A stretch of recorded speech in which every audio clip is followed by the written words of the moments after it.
Lokapura to Dharwad ನೂತನ railway ಮಾರ್ಗ ಮರು ಸಮೀಕ್ಷೆ ಬಂದ ನಂತರ ನಿರ್ಧಾರ ಸಂಸದ ಜಗದೀಶ್ ಶೆಟ್ಟರ್.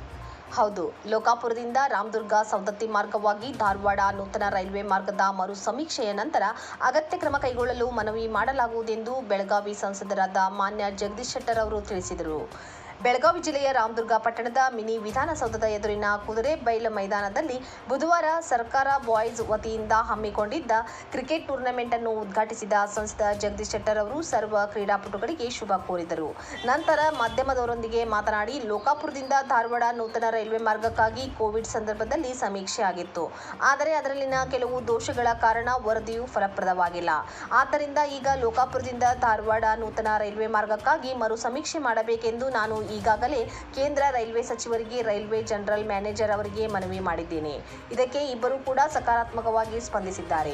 ಮರು ಸಮೀಕ್ಷೆಯ ವರದಿಯು ಕೂಡ ಸಕಾರಾತ್ಮಕವಾಗಿ ಬಂದರೆ ರೈಲ್ವೆ ಮಾರ್ಗ ನಿರ್ಮಾಣ ಆಗೇ ಆಗುತ್ತದೆ ಎಂದು ಹೇಳಿದರು. ಈ ಸಂದರ್ಭದಲ್ಲಿ ಬಿಜೆಪಿ ಅಲ್ಪಸಂಖ್ಯಾತರ ಘಟಕದ ಜಿಲ್ಲಾಧ್ಯಕ್ಷ ತೌಕೀರ್ ಖತೀಬ್, ಪವನ್ ದೇಶಪಾಂಡೆ ಮುಖಂಡರು ಸೇರಿದಂತೆ ನೂರಾರು ಯುವಕರು ಉಪಸ್ಥಿತರಿದ್ದರು. ವರದಿ ಅಫ್ತಾಬ್ ಸರ್ಮುಲ್ಲಾ, ರಾಮದುರ್ಗ. ಇಲ್ಲ, ಇನ್ನೊಂದು ಮದುವೆ ಕಾರ್ಯಕ್ರಮ ಇತ್ತು, ಬಂದಿದ್ವಿ. ಮತ್ತು ಇದರಲ್ಲಿ ಧಾರವಾಡದಲ್ಲಿ ಇತ್ತು ಮತ್ತು ಇಲ್ಲಿ ಬಂದಾಗ ಇಲ್ಲಿ ಎಲ್ಲ ಯುವಕರು ಏನೊಂದು ಸಂಘದಿಂದ ಇಲ್ಲಿ ಸಂಘಟನೆ ಮಾಡಿದ್ದಾರೆ. ಕ್ರಿಕೆಟ್ ಆಟ ಅದಕ್ಕಾಗಿ ಇಲ್ಲಿ ಬಂದು ಅದನ್ನು ಉದ್ಘಾಟನೆ ಮಾಡಿ ಹೋಗ್ಬೇಕಂತ ಹೇಳಿದ್ರು.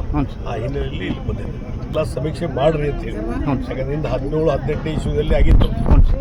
ಆವಾಗ ಕೋವಿಡ್ ಸಂದರ್ಭದಲ್ಲಿ ಆದಾಗ ಅದು ಸರಿಯಾಗಿ ರಿಪೋರ್ಟ್ ಆಗಿರಲಿಲ್ಲ, ನೆಗೆಟಿವ್ ಇತ್ತು. ಅದಕ್ಕಾಗಿ ಮತ್ತೊಮ್ಮೆ ಸರ್ವೆ ಮಾಡಿರಿ ಅಂತ ಹೇಳಿ ನಾನು ಜನರಲ್ ಮ್ಯಾನೇಜರು ಮತ್ತು ರೈಲ್ವೆ ಮಿನಿಸ್ಟ್ರು ರಿಕ್ವೆಸ್ಟ್ ಮಾಡಿದ್ದೇನೆ.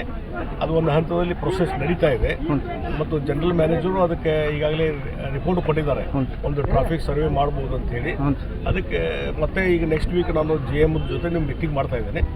ಆದಷ್ಟು ಬೇಗನೆ ಒಂದು ರೀಸರ್ವೆ ಮಾಡಲಿಕ್ಕೆ ಒಂದು ಪ್ರಯತ್ನ ನನ್ನ ಕಡೆಯಿಂದ ಆಗಿದೆ. ಒಂದು ಸಲ ರೀಸರ್ವೆ ಆದಮೇಲೆ ಪಾಸಿಟಿವ್ ಆದಂಥ ರಿಪೋರ್ಟ್ ಬಂದರೆ ಅವಾಗ ಹೊಸ ರೈಲ್ವೆ ಲೈನ್ ಮಾಡಲಿಕ್ಕೆ ನಾವು ಇನ್ಸಿಸ್ಟ್ ಮಾಡ್ಬೋದು. ಆ ಪ್ರಯತ್ನ ಮಾಡ್ತೀವಿ. GM ಅವರು 88 ಲಕ್ಷ ರೂಪಾಯಿ ಇದಕ್ಕೆ ಹಣ ಬೇಕಾಗ್ತದೆ ಅಂಥೇಳಿ ಇವರಿಗೆ ರೈಲ್ವೆ ಬೋರ್ಡ್ ಚೇರ್ಮನ್ ಅವರಿಗೆ ಲೆಟರ್ ಬರ್ದಾರೆ.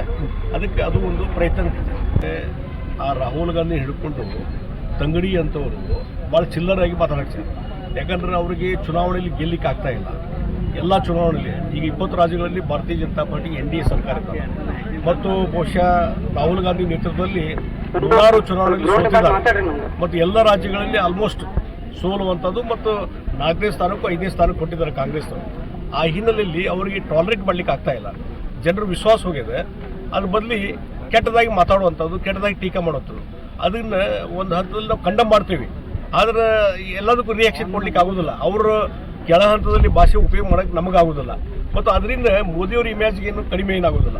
ಮೋದಿಯವ್ರ ಇಮೇಜು, ಮೋದಿಯವ್ರ ಮೇಲೆ ಗೌರವ, ವಿಶ್ವಾಸ ಜನರಿಗಿದೆ. 140 ಕೋಟಿ ಜನರಿಗೆ ಅವ್ರ ಮೇಲೆ ವಿಶ್ವಾಸ ಇದ್ದಾಗ ಈ ತಂಗಡಿಗೇನೋ ಮತ್ತೊಂದು ರಾಹುಲ್ ಗಾಂಧಿ ಅವ್ರು ಭಾಳ ನಾವು ಇಂಪಾರ್ಟೆನ್ಸ್ ಕೊಡಬಾರ್ದು, ಅದು ನೆಗ್ಲೆಕ್ಟ್ ಮಾಡಬೇಕು. ಇಲ್ಲದಿದ್ರೆ ಆ ಲೋ ಲ್ಯಾಂಗ್ವೇಜಾಗ ನಮಗೆ ಮಾತಾಡ್ಲಿಕ್ಕೆ ಆಗುತ್ತಲ್ಲ.